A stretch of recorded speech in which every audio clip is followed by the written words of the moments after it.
The King of UMUALA. Episode 4. The Council of Chiefs watched in dismay as the chief priest declared Uchenna the true prince of the kingdom, while everyone gasped in confusion. The dramatic and angry chief priest left the palace almost immediately, leaving the king to cope with the outburst that followed his declaration. King Namdi sat on his throne, looking at everyone, observing their reactions, and making a mental note to punish some chiefs who seemed to agree with everything the chief priest had said. "Silence, everyone," he declared, raising his hand as he spoke, and everywhere fell silent at once. His entire body was shaking in anger, and he was having a hard time speaking the words that formed in his heart, after witnessing the confusion the chief priest had successfully set among the people. "Elders of UMUALA, I have worked with you for as long as I can remember. Some of you were already chiefs and members of the UMUALA Council of Chiefs, even before I was crowned the king of UMUALA. A good number of you became chiefs and joined this council while my father was still the king, and you ruled this kingdom with him before he joined our ancestors. We have been known and respected all over this region as a kingdom, not just because of our farming prowess, but because over the years we have exhibited exceptional wisdom in our dealings," he said, pausing to observe the countenance of the people he was speaking to. Satisfied that they were paying him attention, he turned to take a look at Dyke before he continued. "After the princess was attacked and injured as badly as she got injured, she was given the prerequisite medical attention, but like we all know, she is yet to recover.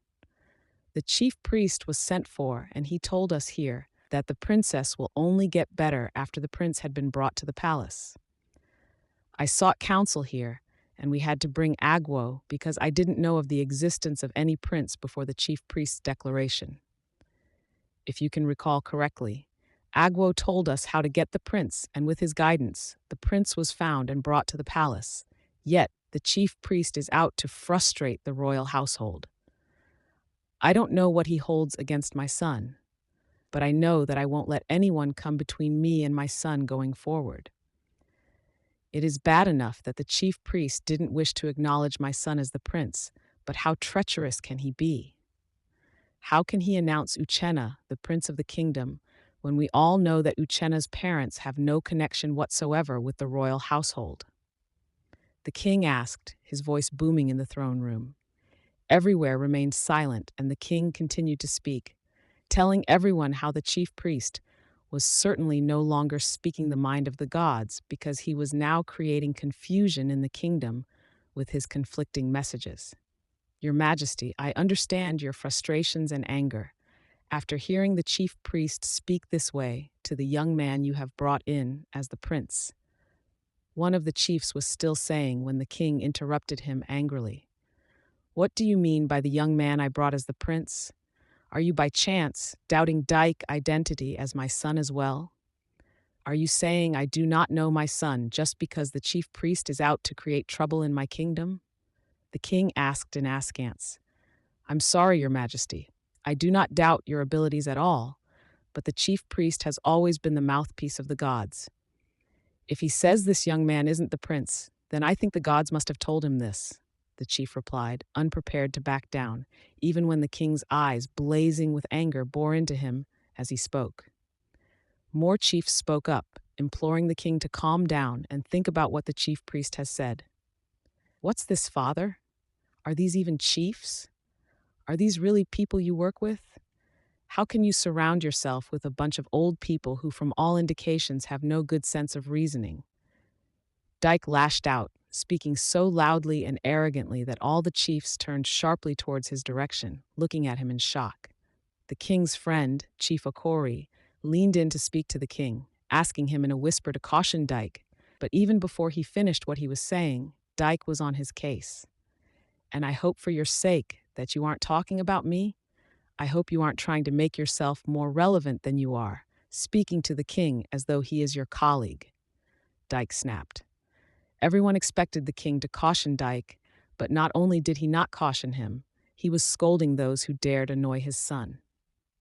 "I don't know how to express my displeasure over how you all have handled this issue today, without sounding as defensive as my son is sounding now, so I'm going to ignore this issue for now and focus on healing the princess, the king announced.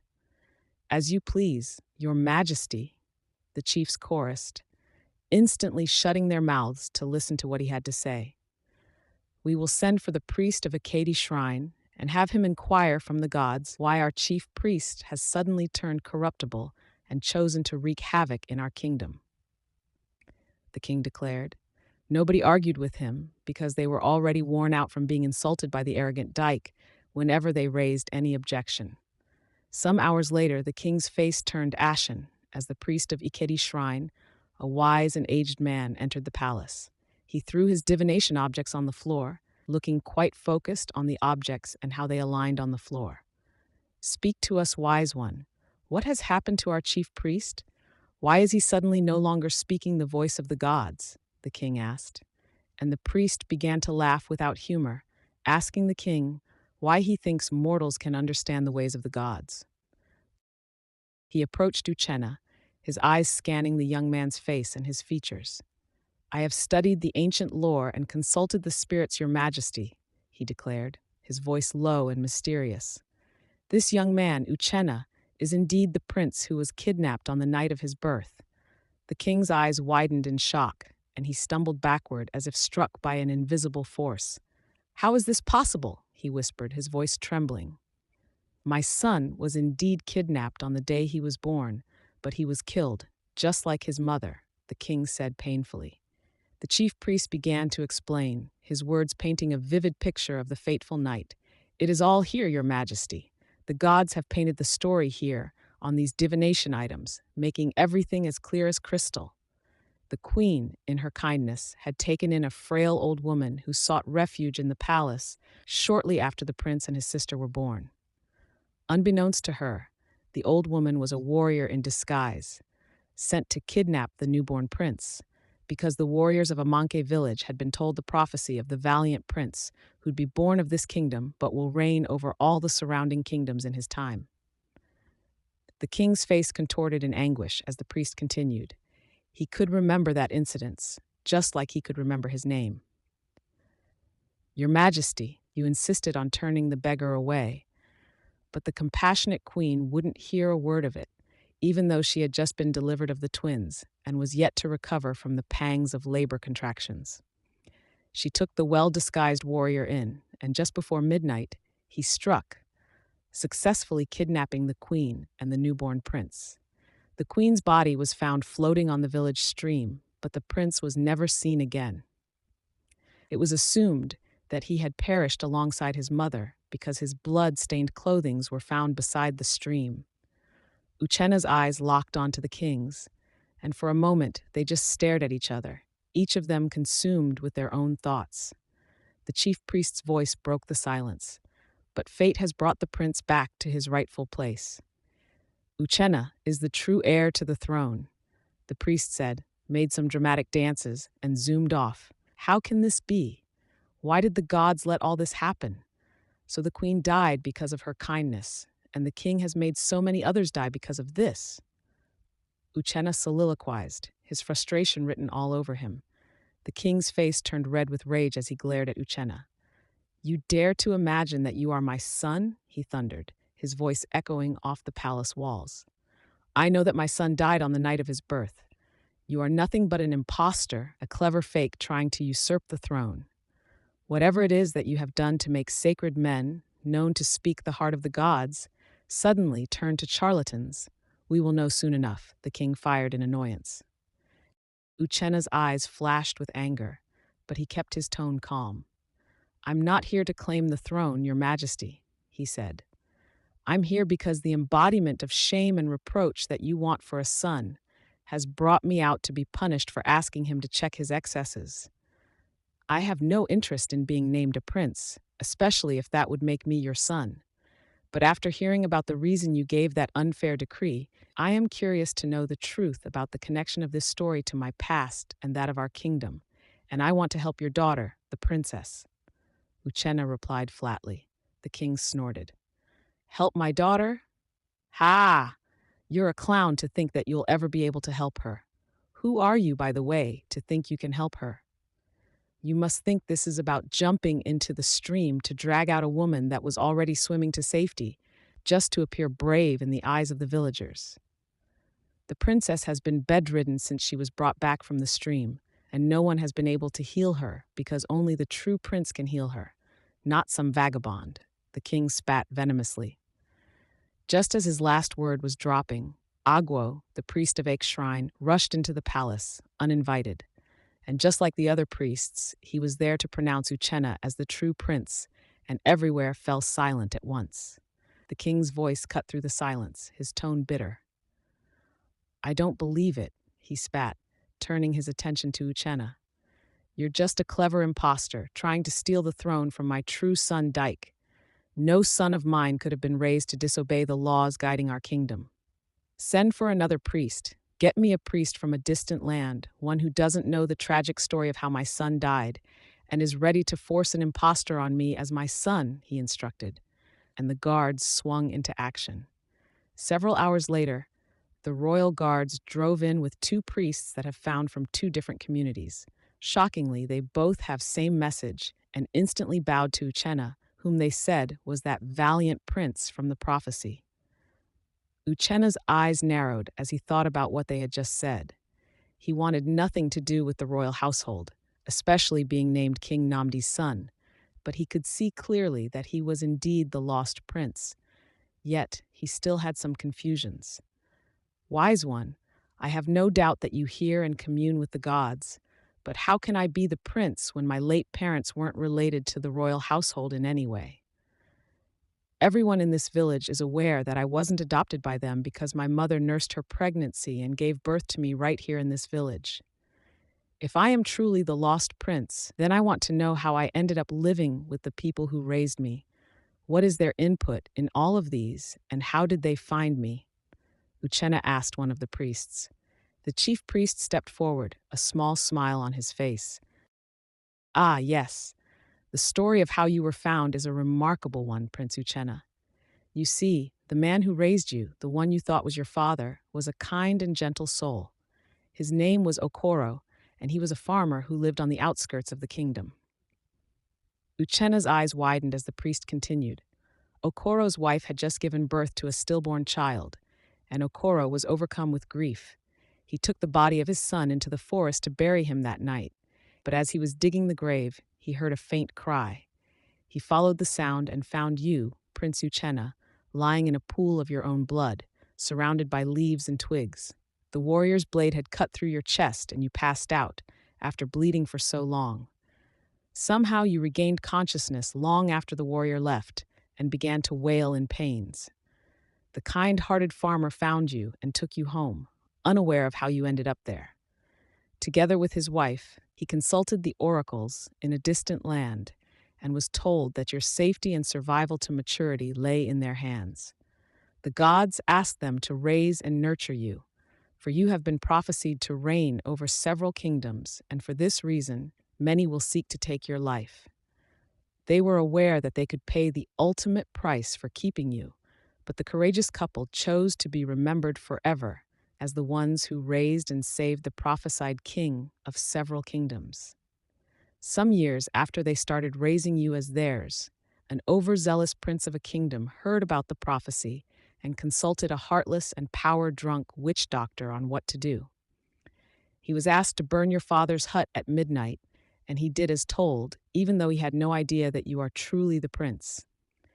And thanks to the King Namdi's decree against kindness, you almost lost your life trying to save the noble parents that raised you, the priest said.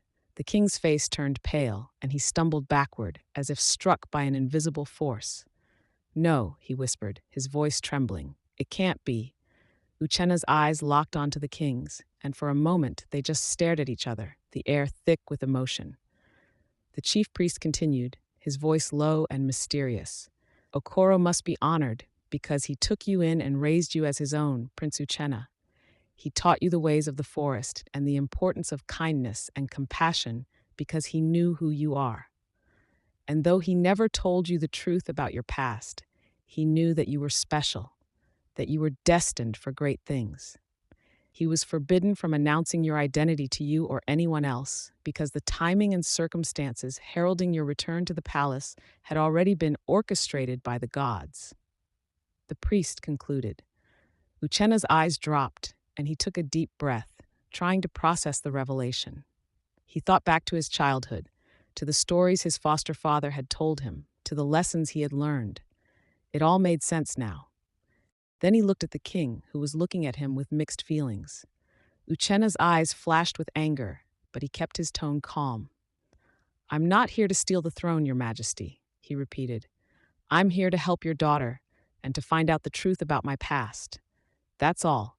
Thankfully, you're as reluctant as I am to accept the blood relationship between us, so I'll just do what I have to do for the princess now," Uchenna said. The king snorted. "We'll see about that," he said. "If you're so confident in your abilities, then heal my daughter. If you can do that, then maybe, just maybe, I'll consider this claim of you being my son." The king said, convinced that Uchenna would not be able to heal the princess. Uchenna nodded, a small smile on his face. "I'll try to do what he gods have asked me to do," he said, "but I need to be alone with her, and I need to use my own methods." The king hesitated, then nodded. "Very well," he said. "But if you're trying to trick me, you'll regret it. I'll have you beheaded along with those chief priests who are trying to deceive me." Uchenna's eyes narrowed, but he said nothing. He turned and walked out of the hall, leaving the king, his council of chiefs, and the chief priests behind. As he entered the room where the princess was kept, he could feel the weight of the king's skepticism bearing down on him, but he pushed it aside, focusing instead on the task at hand. The princess lay on the bed, her eyes sunken, her skin pale. Uchenna approached her, his heart pounding in his chest. He reached out and took her hand, feeling a surge of energy flow through him. And then, in a move that seemed almost instinctual, he pulled out a cowrie shell from his hair and began to chant, his voice low and soothing.